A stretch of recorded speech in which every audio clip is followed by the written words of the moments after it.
berkecamuk. Belasan ribu anak-anak telah terkubur. Orang-orang dewasa telah mengubah dunia ini menjadi tempat yang menakutkan dan penuh ancaman. Bahkan sampai ke dunia rekaan, dunia virtual. Ancaman itu tak berakhir.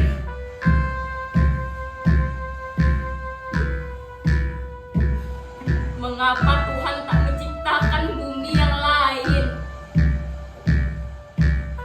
Tanah yang lain yang hanya dihuni oleh anak-anak, dipenuhi taman bermain, taman-taman bunga, dan kebun-kebun yang selalu berbuah.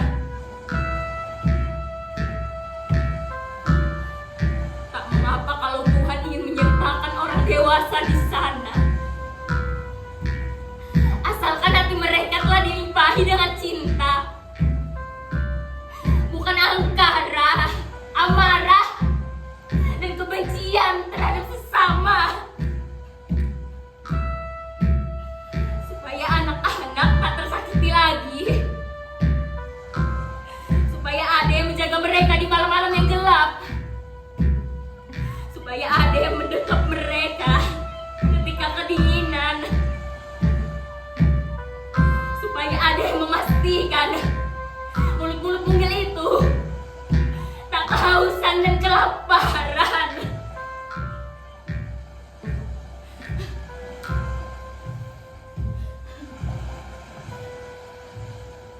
Aku mendapatkan perahu ini beberapa mil dari sini. Berhari-hari aku menyusuri pantai, mencari perahu nelayan yang tak terpakai lagi dan memintanya untuk kugunakan mengangkut saus. Aku mendapatkannya dari Pak Nyoman. Dengan perahu inilah maksudku aku dan teman-temanku, Made, Joshua, Christine, Butet, Harum, dan Melin akan pergi. Jauh sekali. Mungkin sekarang kalian diam-diam bertanya, mengapa aku sendirian? Di mana teman-temanku itu? Sabarlah. Pelan-pelan kalian akan mengenal mereka. Mereka ada.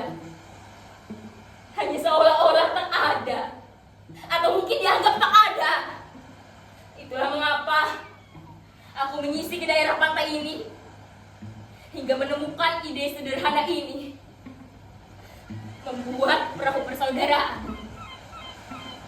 Perahu ini akan berlayar ke laut lepas menuju Gaza. Saat perahu ini ditampilkan di sosial media, menawari siapa saja yang ingin ikut berlayar denganku. Kalian menertawaiku dan menganggapku sakit.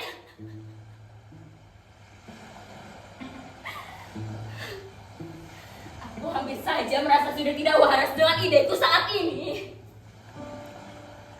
Untunglah suatu malam teman-teman lamaku mendatangiku saat aku tertidur di perahu ini.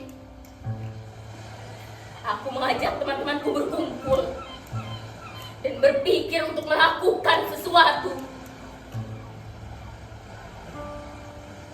Bagaimana kalau kita mengumpulkan dana, barang, atau pakaian, atau apa saja selama 1 bulan, lalu kita bawa berlayar? Begitu kata Melin. Lain lagi dengan Ali dan Harun.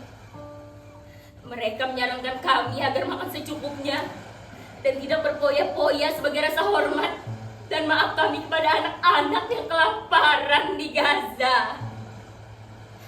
Sedangkan Joshua, Christine menyarankan kami agar menuliskan surat mengadu kepada Tuhan, mengirimkannya ke Yerusalem, ke tembok ratapan. Sedangkan aku dan Made mencari perahu untuk melayarkan semua harapan-harapan itu. Iya, semuanya sudah kulakukan. Sebisa-bisaku, semampu-mampuku demi membuat sahabat-sahabatku itu bangga dan berbahagia karena memiliki aku. Lihat, perahu ini sudah kukemas seluruhnya. Surat menyurat, sajak, sepenggal doa, air suci dari pura, kuil dan gereja, benda-benda masa kecil yang masih tersimpan. Apa saja, kami mengumpulkannya hari demi hari. Siapa saja ingin melakukan sesuatu sebagai ungkapan rasa cinta untuk anak-anak di Gaza. Kami tahu, yang kami lakukan hanyalah setetes air di tengah penderitaan saudara-saudara kita di Gaza. Tapi kami ingin sekali ada untuk mereka. Sangat-sangat ingin menjadi bagian dari kebaikan yang Tuhan kirimkan untuk mereka. Mungkin kami hanya seekor semut yang membawa setetes air untuk memadamkan api yang membakar Ibrahim alaihissalam. Air itu hanya akan lenyap di hamparan kobaran api. Tapi hanya dengan cara itu yang dapat kami lakukan untuk mengungkapkan rasa cinta dan sayang kami kepada anak-anak korban perang di Gaza. Atau mungkin yang kini masih bertahan hidup dengan remah-remah roti di mangkuk-mangkuk karatan mereka, berebut bubur dingin di baji-baji remuk oleh sepatu serdadu.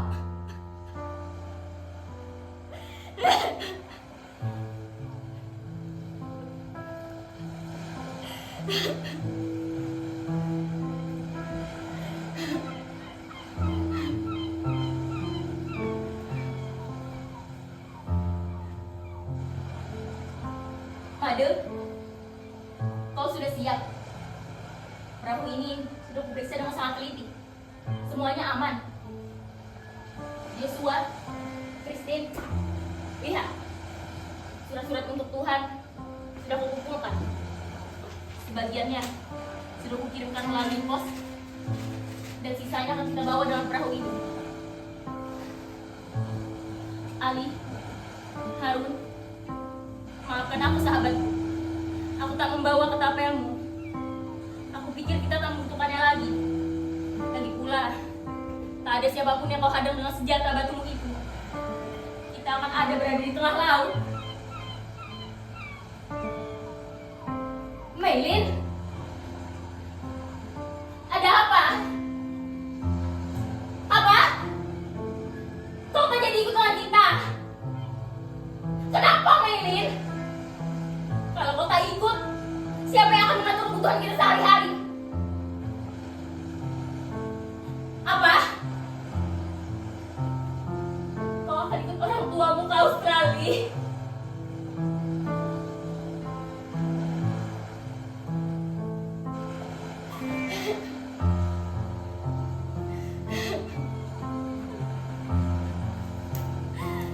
Maylin adalah sahabatku yang tiba-tiba saja menghilang saat terjadi sebuah kerusuhan. Made mati karena leukemia. Ia tak tertolong karena ayahnya yang seorang nelayan, Pak Nyoman, yang memberikan perahu ini untukku. Butet juga sudah tidak ada. Ia menjadi korban perkelahian antara dua kelompok muda di kota kami, Ali dan Harun. Keduanya ku kenal mengikuti olimpiade sains matematika tingkat sekolah dasar.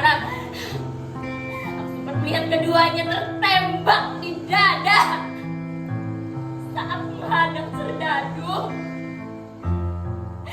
dengan ketapelnya. Joshua, Christine, mereka itu terkubur di bawah runtuhan gedung yang hancur karena ledakan bom. Itulah mereka, sahabat-sahabatku yang mungkin akan pernah kalian kenal atau kalian anggap ada. Tapi bagiku mereka hidup dalam benakku, dalam hatiku. Mereka tersembunyi dalam catatan kelam. Satu orang anak yang mati itu sudah terlalu banyak, terlalu besar, terlalu berat untuk ditanggungkan. Dan kini di Gaza setiap jam, bahkan setiap menit selalu ada anak yang mati karena lapar, karena peluru, karena mortir, karena amarah, karena selalu dianggap sebagai orang lain yang harus disingkirkan.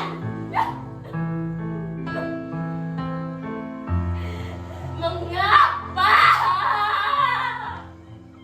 Mengapa amarah dan kebencian tak pernah berakhir?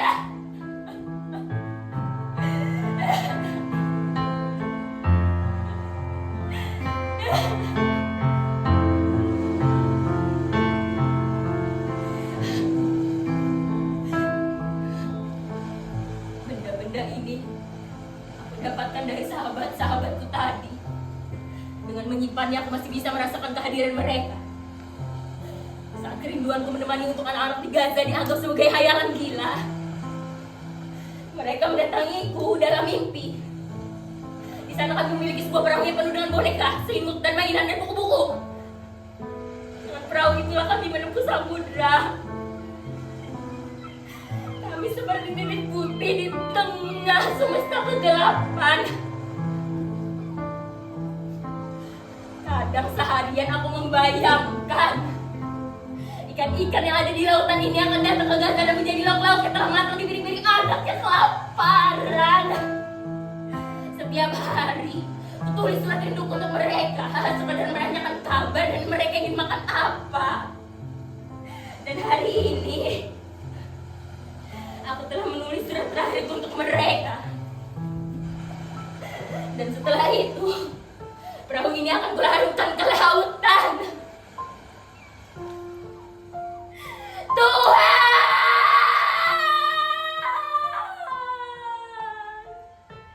tolong kirimkan kedua tanganku ini ke Gaza agar aku bisa memeluk saudara-saudaraku di sana. Tolong kirimkan sepasang mataku ini ke Gaza agar mengganti mata anak-anak yang menangis karena ketakutan dan kehilangan. Tolong kirimkan dadaku ini ke Gaza agar menjadi perisai bagi anak-anak yang diburu mortir dan peluru. Tolong kirimkan kakiku ini ke Gaza agar aku bisa menopang